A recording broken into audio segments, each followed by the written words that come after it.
Class 12th के vector related video में आपका स्वागत। आज के वीडियो में हम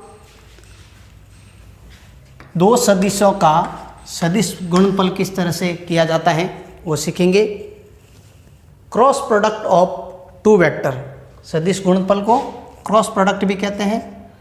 तो ये यहाँ पे सिंबल ध्यान रखना, बीच में क्रॉस का निशान है। इससे पिछले वीडियो में डॉट प्रोडक्ट किया था, जिसमें ये डॉट के तौर पे हम एक बिंदी का यूज़ करते थे, लेकिन वो जो था डॉट प्रोडक्ट अदिश गुणनफल था। आज हम कर रहे हैं सदिश गुणनफल। जैसा आप देख रहे हैं आपके सामने मैंने दो मेथड लिखे हैं कि हम सदिश गुणनफल दो तरीक़ों से कर सकते हैं। एक अपना डायरेक्ट मेथड है, प्रत्यक्ष, और उसके बाद हम करेंगे सारणिक की सहायता से, डिटर्मिनेंट की हेल्प से, कि किस तरह से हम दो वेक्टर का क्रॉस प्रोडक्ट कर सकते हैं।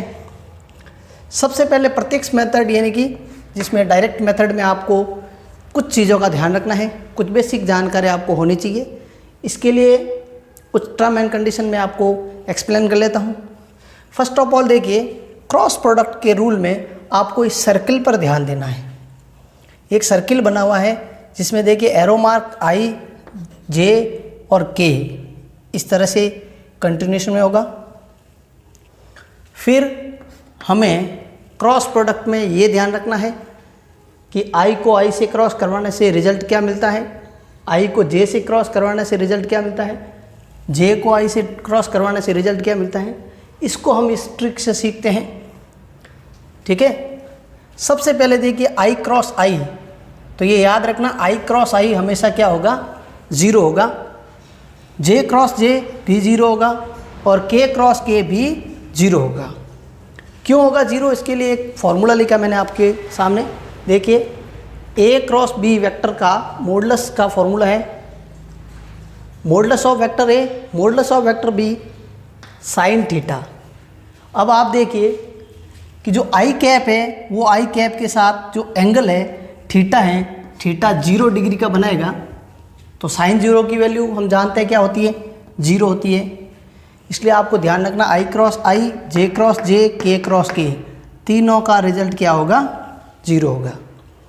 उसके बाद देखिए आप अगर आई को जे से क्रॉस करें तो क्या रिजल्ट आता है। इसके लिए सर्किल को देखो आप, आई क्रॉस जे, इसी देखो इसी रोटेशन में चलना है आपको। आई क्रॉस जे का आगे वाला स्थान, यानी आगे में क्या आ रहा है, के आ रहा है, तो आई को जे से क्रॉस करते हैं तो आएगा के कैप। फिर देखिए जे को मैं के से कर रहा हूँ, उसके बाद में कौन आ रहा है, आई आ रहा है। आपको एक राउंड में सर्किल में देखना इस चीज़ को। उसके बाद देखिए के आई, के के बाद आई, आई के बाद क्या आ रहा है, जे, तो यानी के क्रॉस आई का क्या रिजल्ट आएगा, जे आएगा। अगर हम ये रिवर्स ले लें, चक्र को उल्टा घुमा दें, एरो का निशान तो ऐसे ही रखना है, लेकिन आपको रिवर्स देखना है। तो जैसे जे क्रॉस आई, तो जे को आई से क्रॉस करेंगे तो के आएगा, लेकिन माइनस का के आएगा क्योंकि हमने एरो इस साइड लगाया है। यहाँ पे प्लस का के आया, ये माइनस के आया। इसी तरह से के क्रॉस जे, ये रहा देखो के क्रॉस जे, आई आएगा लेकिन नेगेटिव का आई। और इसी प्रकार के क्रॉस आई, ये देखिए के क्रॉस आई उल्टा चल रहा है। तो पहले के क्रॉस आई तो जे आया था, लेकिन अब आई क्रॉस के आ जाए, यानी ये विपरीत चक्र में घूम जाए, तो ये आएगा माइनस जे। यहाँ देख सकते हैं कंपेरेटिवली वैल्यू सेम है लेकिन निशान बदल रहे हैं सबके। तो डायरेक्ट मेथड में हमें इन चीज़ का ध्यान रखना है, इस बेसिक टर्म को समझना है। फर्स्ट क्वेश्चन हम डायरेक्ट मेथड से करते हैं और सेकंड क्वेश्चन करेंगे हम सारणिक मेथड से। कंपेरेटिवली सारणिक मेथड रेगुलर प्रैक्टिस में रखेंगे, बट ये मेथड किस तरह से सॉल्व करना है ये भी आप ज़रा सीख लीजिएगा। First of all first question में देखिए आपको दो वेक्टर दिए हैं, वेक्टर ए और वेक्टर बी। 3i प्लस जे माइनस के, उसके बाद 2i प्लस 3j प्लस के।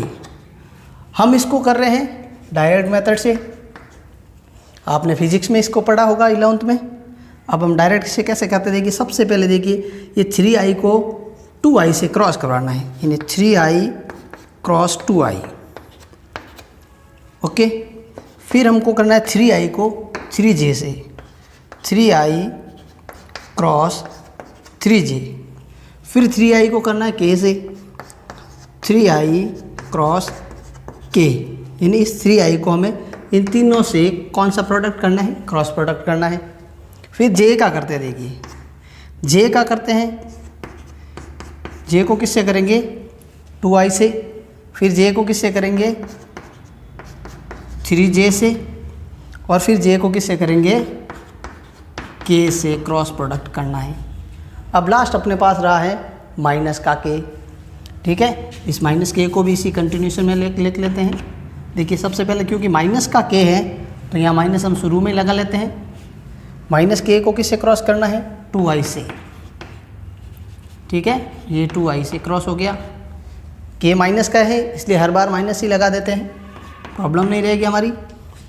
अब क्या है 2i से करा चुके हैं तो इसको किससे करना है 3j से, और लास्ट जो है माइनस के को इस के से करेंगे क्रॉस प्रोडक्ट।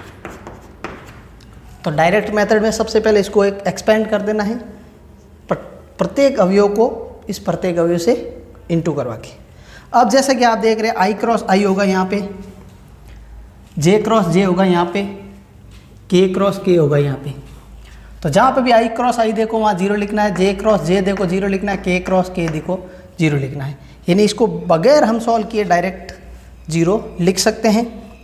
यहाँ थोड़ा सा स्टेप ध्यान दीजिए, 3 3 हो गए 9 i क्रॉस j, ये 3 रहेगा i क्रॉस k, ये देखिए 2 पहले लिख देते हैं, j पहले है तो पहले ही रखना है, इसको आगे पीछे नहीं कर सकते हम। ये j क्रॉस j आ गया तो क्या लिखना है 0 लिखना है, इसको फिलहाल सेम रखते हैं।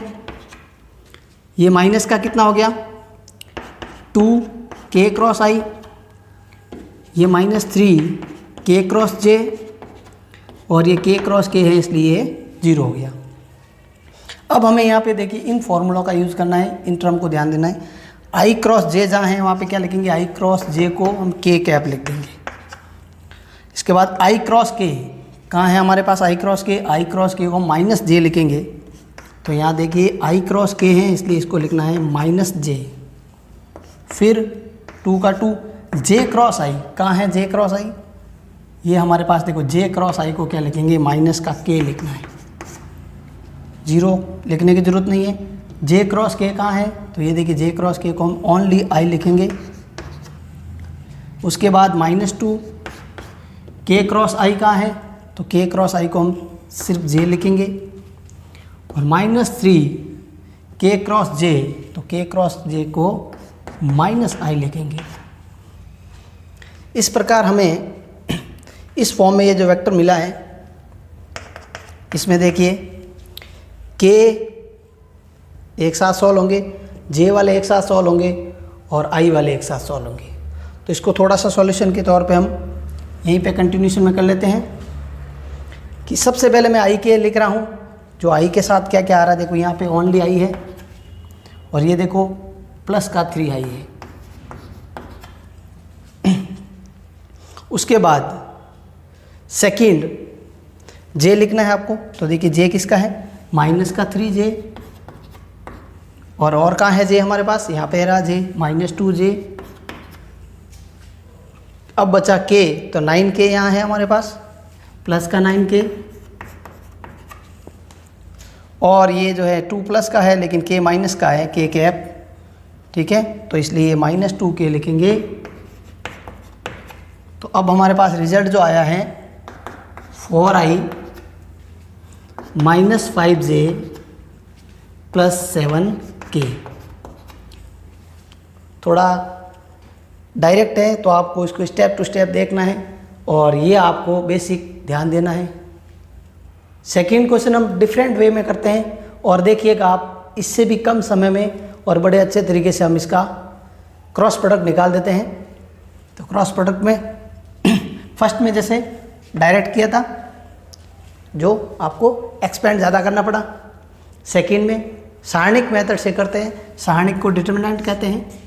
तो वो किस तरह से किया जाएगा, बड़ा आसान है। देखिएगा जिन दो वेक्टर को क्रॉस प्रोडक्ट करना है उनको इस फॉर्म में लिखा a क्रॉस b, सारणिक का ये निशान है, इसके अंदर देखिए i j और k लगा देना है, बहुत ही सिंपल। अब आप देखिए ए वेक्टर पहले है, तो ए वेक्टर से आई के गुणांक, जे के गुणांक और के गुणांक को पहले लिखना है। फिर बी वेक्टर से 2, 1, -3 लिख लेना है। अब हमें इसको सॉल्व करना है, सारणी को एक्सपेंड करना है। फर्स्ट क्वेश्चन आपको अच्छे से क्लियर हो गया होगा। सेकेंड में देखिएगा आप, जो हम डिटरमिनेंट की हेल्प से कर रहे हैं, बहुत ही जल्द आंसर आ जाएगा। बस आपको इसका डिटरमिनेंट किस तरह से एक्सपेंड करना है, सॉल्व करना है, ये आना चाहिए। डिटरमिनेंट रिलेटेड अपना एक और टॉपिक है, यूनिट नंबर 4, जिसमें हमारे 12th क्लास के यूनिट 4 में, जिसमें हम इस टाइप के खूब सारे क्वेश्चन सॉल्व करेंगे, प्रॉपर्टी सॉल्व करेंगे और इक्वेशन भी सॉल्व करेंगे। तो फर्स्ट ऑफ ऑल देखिए आपके सामने किस तरह से है ये ए क्रॉस बी एक्सपेंड कर रहा हूँ मैं डायरेक्टली। आई लिखना है। अब आई के साथ देखिएगा, आई का रो और आई का कॉलम हमें गायब कर देना है। अब इसको इंटू कराना है, 2 × 3।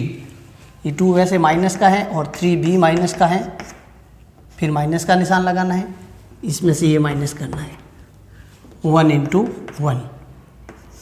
उसके बाद जे के आगे आपको माइनस का निशान लगाना, हमेशा ये थोड़ा ध्यान रखें आप। इसका रीज़न ये है कि जो जे हैं वो फर्स्ट रो और सेकंड कॉलम का कंपोनेंट है, तो first plus second in 1 + 2 total 3 होता है। ये ओड रूल हम पढ़ेंगे जो डिटरमिनेंट वाला यूनिट में, उस टाइम आप इसको अच्छे से सीख पाएंगे कि नेगेटिव क्यों आया है। फिलहाल आपको इसको अच्छे तरीके से याद रखना है कि हर बार हम जे को नेगेटिव लेके सॉल्व करेंगे। तो यहाँ पे देखिए जे के का साथ कोएफिशिएंट क्या आएगा, जे का रो और जे का कॉलम गायब कर दीजिए, 1 × -3, 1 × -3 देखिए इस तरह से, और 2 × 1, 2 × 1 प्लस के साथ क्या आएगा, इसके लिए आप थोड़ा सा ध्यान दे दें। के साथ के का रो और के का कॉलम गायब करेंगे हम, ये इस तरह से।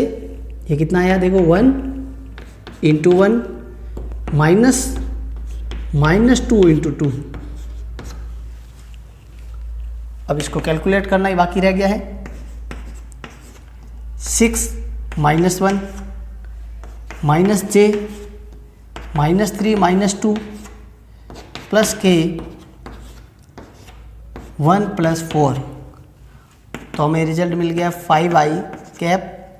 ये -5 होगा, जो माइनस से इंटू हो गया, प्लस 5j बन जाएगा, और ये 5k हो गया। ए क्रॉस बी